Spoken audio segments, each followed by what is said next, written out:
வணக்கம். நம்ம இப்போ தேங்காய் சட்னி, தேங்காய் பெருங்காயம் வச்சு அரைக்கிற தேங்காய் சட்னி எப்படின்னு பார்ப்போம். அதுக்கு தேவையான பொருட்கள் என்னென்னு பார்ப்போம்.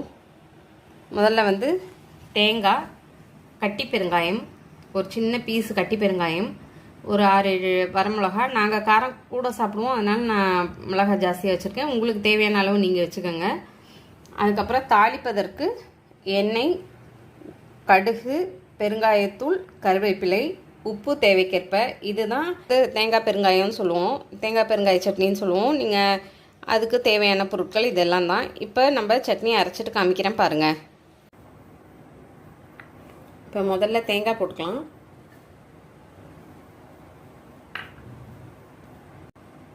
இப்போ அடுத்து வந்து இந்த எடுத்து வச்சுருந்தோம் இல்லையா பெருங்காயம், கட்டி பெருங்காயம், அதை போட்டுக்கலாம். இப்போ வரமிளகா ஒரு 6 எடுத்து வச்சுருக்கோம் இல்லையா, அதை போட்டுக்கலாம். இப்போ வந்து உப்பு தேவைக்கேற்ப உப்பு போட்டுக்கலாம். இப்போ நான் உங்களுக்கு அரைச்சிட்டு காமிக்கிறேன் பாருங்கள். எந்த சட்னி அரைக்கிறதுனாலும் ஃபஸ்ட்டு தண்ணி ஊற்றாமல் ஒரு ஓட்டிட்டோம்னா அதுக்கப்புறம் மைய அரைக்கிறது ஈஸியாக இருக்கும். ஏன்னா தண்ணி ஊற்றினா ரொம்ப நேரம் ஆகும். தண்ணி ஊற்றாமல் ஃபஸ்ட்டு அரைச்சிட்டோம்னா அதுக்கப்புறம் ஈஸியாக இருக்கும். பாருங்கள், நல்லா அரைச்சாச்சு. இப்போ பாத்திரம் மாற்றிட்டு நம்ம தாளித்து கொட்டிடலாம். இப்போ எண்ணெய் ஊற்றிருக்கோம் கடுகு தாளிக்கிறதுக்கு. நான் இது தேங்காய் எண்ணெய் ஊற்றிருக்கேன். மோஸ்ட்லி நான் வந்து தேங்காய் எண்ணெயும் நல்லெண்ணையும் யூஸ் பண்ணிடுவேன் சன்ஃப்ளவர் ஆயிலுக்கு பதிலாக.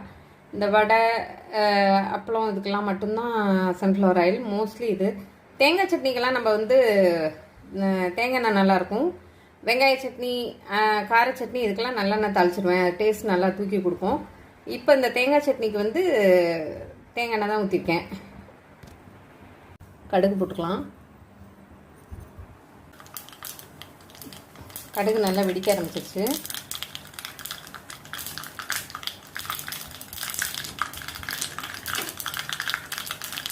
அடுப்பு ஆஃப் பண்ணிட்டு கருவேப்பிலை, அதுக்கப்புறம் இந்த பெருங்காயத்தூள். அரைக்கிறதுல வந்து நம்ம கட்டி பெருங்காயம் போடும்போது வாசம் இன்னும் கொஞ்சம் தூக்கி கொடுக்கும். தூளும் போடலாம், கட்டி பெருங்காயம் இல்லைன்னா தூள் போட்டுக்கோங்க. தாளிக்கும் போது இந்த மாதிரி போட்டோம்னா ரொம்ப நல்லாயிருக்கும்.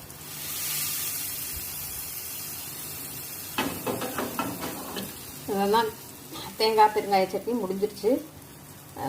நல்லாயிருக்கும், தோசைக்கு, இட்லிக்கு எல்லாமே நல்லாயிருக்கும். நீங்கள் வீட்டில் செஞ்சு பாருங்கள். இவ்வளோ நேரம் இந்த வீடியோ பார்த்ததுக்கு ரொம்ப தேங்க்ஸு. இந்த வீடியோ பார்த்த எல்லாருக்கும் நன்றி. சப்ஸ்கிரைப் பண்ண எல்லாருக்கும் நன்றி. லைக் பண்ண எல்லாருக்கும் நன்றி. தேங்க்யூ.